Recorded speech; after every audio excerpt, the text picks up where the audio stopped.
Uz najlepše želje, muziku i vatromet, nova 2012. godina je dočekana i na centralnom Kosmetu. Evo kako je to izgledalo.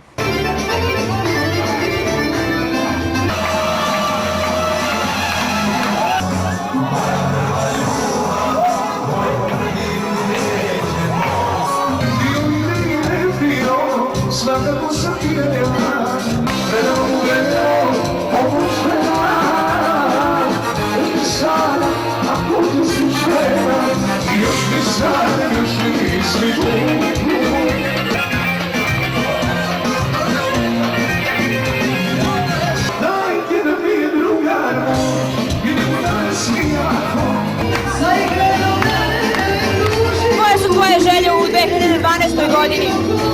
Imam ih puno, ali jedna jedina je da imam svoj lep život, zdravlje za moju porodicu i to je sve. Pa verovatno to je svakom drugom običnom čoveku, zdravlje na prvom mestu, pa onda ljubav, pa uspeh.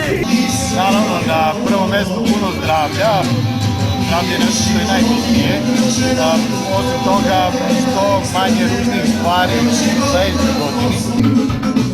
Pred svega od srca želim svakom puno zdravlja, sreće, blagostanja. Da mi budu ovako srećni, veseli, sve najlepše. Puno godina neka početamo putem progresa, prosperiteta, puno zdravlja, sreće, ljubavi i da večeras ono što budu sanjali, stvarno i žele da ispune ruke.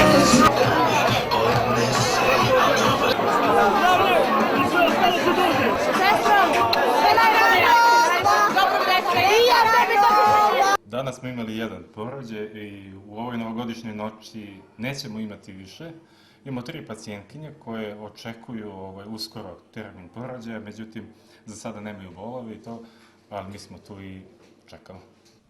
Najlepša nova godina do sada. Šta ste poželili u 2012. godini?